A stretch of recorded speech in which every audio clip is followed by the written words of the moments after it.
name's Eric with Brunswick Firearms and Reviews. Today we're going over a gun that I am very happy that is available to us. This has not been available in the U.S. until recently. Is the Glock 25 380. This was not. It was legally to own, but not legally to import into the U.S. Due to legal restrictions. It was mainly in the European market. So now it is available to us. I believe they released it, it was December, January this year, or December last year, or January of this year. And it is now available as a Tylo exclusive product. So you have very limited distributors that have them, but they are out there. But we're going to go over how it comes, what's in it. We're going to be going over, you can see I've got a Wheeler gauge here. This is to tell us what the trigger pull weight is. We'll also see what the length is, the reset position for rapid firing. We'll also be going over how to break this gun down, to field strip it, to clean it, all that good stuff. So let's go ahead and jump in. This is how it comes, the Glock 25 380. So there are two tabs on top. This is a hard case, plastic, so which is really nice. Most Glocks now come that way. So you would pop these open, label side up, and then of course we would open it, and there she is. Like I said, there is not very many in the U.S. right now. There's not a whole lot available. They are starting to show up more and more because of them just releasing them to us. So pretty cool. This is basically, it's the full size, basically the Glock 19 version here is the size. This gun weighs not quite 23 ounces. It's like 22.75 ounces unloaded, right around 28 ounces, just a hair under 28 ounces loaded. This does come with two magazines. We're going to go ahead and pop this one out, and we're going to check, make sure we are clear and free. So we are, filled. Yes, we are free. Magazines are empty. So there are two magazines here. Now, one of the things I've noticed right away is the 380. This is built kind of like the Ruger Security 380. They used a 9mm magazine, and then what they did was, see if you can see how this is recessed on the back end. So basically, they put a block on the back side all the way down the magazine inside to accommodate a 380, so the depth wouldn't be too long because this is built off the 9mm platform. So what we're going to test as well, since they have done that, one of the problems the Ruger Security 380 had was their speed loader didn't work that good because of the bullet being pushed forward in the magazine where they put that block on the back side. The tab on the speed loader that presses down on the follower was set back too far back because it was still designed for the 9mm magazine. So I'm going to go ahead and put it on, and I'm going to press it down, and we're going to see what happens to this follower. Now with the Ruger Security 380, like I said, it didn't work too well because that tab was pushed too far back. That presses the follower down, and it would kick the front side of the follower up. So it didn't work too well. So let's go ahead and see. So this one appears to be working correctly. You can see the follower is going down. It's not kicking up on the front side. So that will be pretty good to load. I am glad they did that. Glock did a good job on that. So as far as the firearm, you can see the bottom portion is polymer. The top's a steel slide and barrel. This does have the U rear sight and the white dot sight on the front. There are serrations on the slide. They are kind of, I've noticed they are a little, they're not that deep, so they're kind of shallow, but they still work. I mean, the grip's pretty good. Another thing that I noticed is the spring in this, the recoil spring in this is pretty stout for a 380. It's not horrible to rack, but it is definitely stiffer than a lot of your other 380s. So hopefully this thing will still cycle pretty well. It should. But anyways, there is on the front bottom, there is a rail, so you can put a light or a laser on there. This is not OSB, so it's not optic ready. I'm not for sure if they've got the Glock 25s out. I don't think they have them with the optic ready. If they do, I don't think they're available here in America again. Again, they just released this gun to us here in the United States. But there is a manual in the case here. The manual will go over The warranty, it'll be towards the back of the manual. It will also go over loading, unloading this firearm. It will be going over how to field strip this firearm, which we're going to show you that in this video. So the manual does cover a bunch of stuff. There is a lock here. It is a cable system lock. And I do have one here that's open already, so we'll show you how to use that towards the end of the video. There is a cleaning brush, and there is also a cleaning rod right here. As you can see, it does come with 2 magazines. These are 15-round magazines. I do believe they have a finger extension that you can put on these to make this a 17-round magazine. It does not come with it with this, at least with this model, it did not. So, all right. So let's go ahead. We're going to see what the trigger pull length is. We're going to see what the reset position is for the rapid fire, and then we'll do the gauge here with the Wheeler gauge to see what the weight of that pull is. So I'm just going to kind of slide this out of my way. Let's go ahead and pull her back. So, well, first what I like to do, I do like to use snap caps. Now, I know that's always in a big discussion. They say to new guns that you don't have to use snap caps. It's safe to dry fire. I don't know. I just have a hard time with it. So I'm going to use them regardless. Now, when we break this gun down, obviously we cannot use a snap cap. We will have to dry fire that gun to remove the slide when we field strip this. But for the trigger pull and all that stuff, we do not have to do, we can use a snap cap. So basically there's a spring inside there. The firing pin hits the rear end in the center. That spring will absorb all that momentum to protect your fire mechanisms and all that stuff. So let's go ahead and load. Now I can see that the spring is not too bad. That's pretty nice. Usually I have a hard time with a double stack trying to get it in there with no speed loader, but I'm sure as you get down, the more you load in here, the more tension's on that spring. It's going to be harder to do. But let's go ahead and check the speed loader with the bullets with loading it, and let's see. So let's put it on, press it down, drop a bullet, lift it up, and then we're going to finish pushing it back to seat it in. So let's make sure the second one doesn't kick up. So yeah, that speed loader works pretty good on this one. Definitely way better than the Ruger Security 380. So Glock did a great job with you know, having the speed loader to accommodate that magazine for loading the 380 versus the 9mm, being that it's recessed in. So they did a good job on that. All right, so let's go ahead. I'm gonna load one into the chamber. So we have one in the chamber. So now I'm gonna hold the firearm close to the camera, so hopefully you can hear that click and see my finger as it's pulling to kind of gauge that length. Again, there is no thumb safety on this firearm. So Glock uses the trigger blade safety, which is right here. Basically, you have to have that pressed in order to be able to pull the trigger back.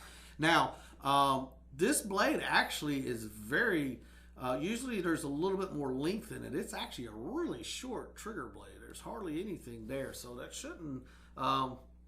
should be pretty nice with shooting like that. Okay, let's go ahead.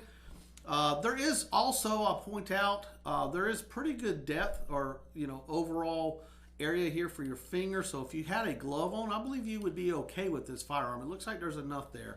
Some firearms in the trigger guard, it gets so tight. If you had on gloves on a cold day or something, you really can't get it in there that good. It hits the trigger guard. But this one seems to have a pretty good open space there. So, all right, so let's go ahead. I'm gonna put my finger on the trigger. So right now, all I have is the trigger blade safety pressed in. So we're going to go ahead and pull now and see what that length is, and then I'll reset it or re-rack it and see what the reset position is. So here we go. So it's not a short trigger, but it's not extremely long either. It's kind of medium. Let's see about the reset position and see how far that has to go. So let's get one loaded in there. So we have another snap cap in the chamber. As you can see, I still have the trigger pulled back. That's so we can test this reset position when we release this trigger to be able to get a second pull off. So let's go ahead and do that and see what the reset position is. So here we go. So not bad at all. Again, the initial pull is always longer, but this one is not that bad at all. Once you get that first initial fire off, the reset position, it's not a real short one. It's probably a little less than medium so I would say short, medium, long. maybe a little less than medium. So it's not a very long reset position, but it has a little bit of distance for that rapid firing, but not too bad. So I believe this would be a lot of fun at the range, shooting this with rapid firing, especially with the 15 round mags. Also, as I'm firing, I can tell you on the grip, there's not a whole lot of texture here for grip. On the back side and on the front side, there are finger grooves. That is a little aggressive, but the side panels are not. So it doesn't do a whole lot as far as the grip with the texture here. There are thumb placements on both sides. So if you're left or right-handed, you have a thumb placement here on either side. So let's go ahead and see what the trigger pull is. So let me go ahead and get this one out. I'm going to put 2 snap caps back in because I like to do the trigger pull twice with the wheeler gauge, and then I'll take an average of the 2. I seem to get a little bit better reading. So let's go ahead, put that back in. I'm going to go ahead and rack one in. So we have a snap cap in the chamber now. So let me go ahead and turn this wheeler gauge on. And the way it works is this little part right here will go on the trigger. There's a sensor, and it'll send that information back to the computer system in it, and you can see it will read up front of what the weight is of that trigger pull. Now, as always, in my previous videos, I like to get the gauge a little bit, at least the medium height or just a tad bit above it. I seem to get a better or more accurate reading, and it could be just this machine, it could be this model of the wheeler. I don't know, it just seems to work better that way. In this case, we do have the trigger blade safety, so we have to at least get that sensor on that trigger blade, or else we're not going to be able to pull this trigger back. So let's go ahead. Let me go ahead and make sure we're clear here. All right, so let's go ahead. I'm going to put it on here, and then I'm going to pull back. So let's see. So that one there was about 5.2. Let me go ahead and rack another one. So we got another one in there. Let me clear. Let's see. All right, so here we go. Get it back on. And pull. Oop. Let me get that again. Here we go. Oh, gotta rack it again. That one didn't give me the gauge didn't work too good, so let's go ahead. So we got one loaded in there. All right, let's try this again. Here we go. So looks like we've got, I'm going to say it's probably about 5.5 pound trigger pull. I would like it to be a little lighter. As I said in previous videos, I like to get down to about at least 3.5. 5.5, it's a pretty stout trigger pull. It's not horrible, but it is 5.5 pounds. So, obviously the lighter your trigger pull, the less chance you have of pulling your gun. Like when you pull, you're not pulling because it's so tough to pull back. You're actually end up pulling to the right when you're firing. So let's go ahead, let's get that snap cap out. And let's go ahead and break this gun down, show you how to field strip it. One of the things I like to do when I'm field stripping a Glock is I will take my hand and put it on the grip and then wrap all 4 fingers across the top. And this will allow me, you can see I can now pull the slide back just enough to release these, to press the takedown tabs. You would press them down. There's one on each side, there's one there, and there's one, hard to do on the camera, and there's one there. So simultaneously you would press those down as you have it pulled back, let go, and again, you do have to dry fire this firearm to remove the slide once you have the takedowns down. So let's go ahead and do that. So let's go ahead and pull back, put the tabs down, push forward slightly, pull the trigger, comes right off, okay? First thing I notice, it is very dry. Very, very, very, very dry. A little bit of lube right around the barrel area, but it's all the rails and everything. It is very dry. So always check your firearms when you get them new from the factory. Make sure that they are lubed correctly. Either have enough, or if it has too much in it, I've seen them come covered with lube. Be sure you wipe it down, because that too much lube can the residual left over from the powder and stuff from firing, it can cause your gun not to cycle correctly if you have too much lube. But in this case, this is very dry. All right, so you can see down in the magazine well, and of course your fire mechanisms, your rails, all that good stuff. You can see a little bit of the trigger mechanisms in here, so you can get in there and clean it really well after shooting, and then of course re-lube your gun. And the way you would take the barrel out, the guide rod and the guide spring on here, on the slide, you basically would turn it upside down. This guide rod right here and spring, you're going to kind of press forward, and it is a little stout, and then pull the back end up and then out diagonally. Now when you pull that out, you can see on the guide rod, one end has a small black tip. The other one has a large black round tip. So the smaller round black tip will go towards the front of the barrel. So remember that when you're putting it back in, because if you get it backwards, it will not seat right. Now, I still have the slide upside down, so we can pull the barrel out. The barrel kind of presses upwards and then out at a diagonal, just like the guide rod and spring did. So then you're able to get in there and clean up real good, and again re-lube your your gun here, barrel. Make sure you clean it very good. So to reassemble this, you're going to take your slide again, hold it upside down. You're going to take your barrel. Your barrel is facing this way. You can see the little arms here are facing up. You're going to put it in the bigger hole in the front, drop it down, and then press it back. So we have the barrel in. Now, remember, without the guide rod and the spring in there, if you turn it upside down without holding it in place, that barrel will fall out.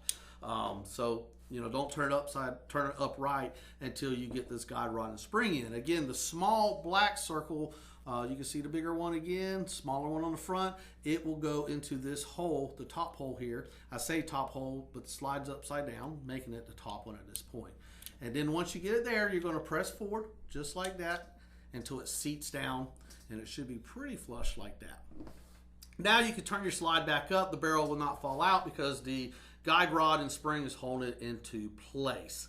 Now, when you're putting the slide back on this firearm, it's relatively easy, pretty standard. You've got the rails on top of the frame here, and on the back of the slide, you can see where it's notched out here in here, and then it's kind of a little wide area right there. So what it is on the inside too, let me show you, hopefully you can see it, I don't know on the camera, it's grooved right through here on both sides. It's grooved all the way down, and those little tabs right here on the rail are going to line up on those, just like, let's see, so you can see how I have them lined up now, just like that.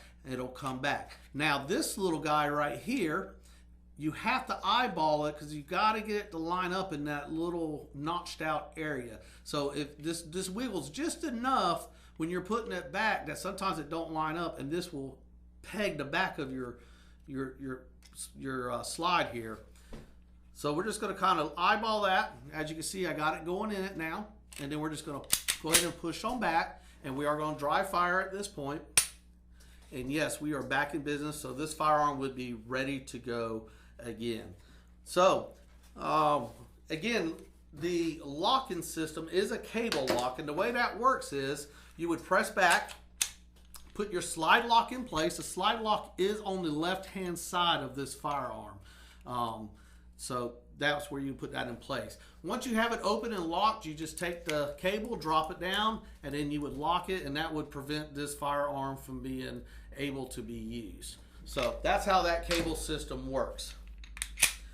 Overall, great gun.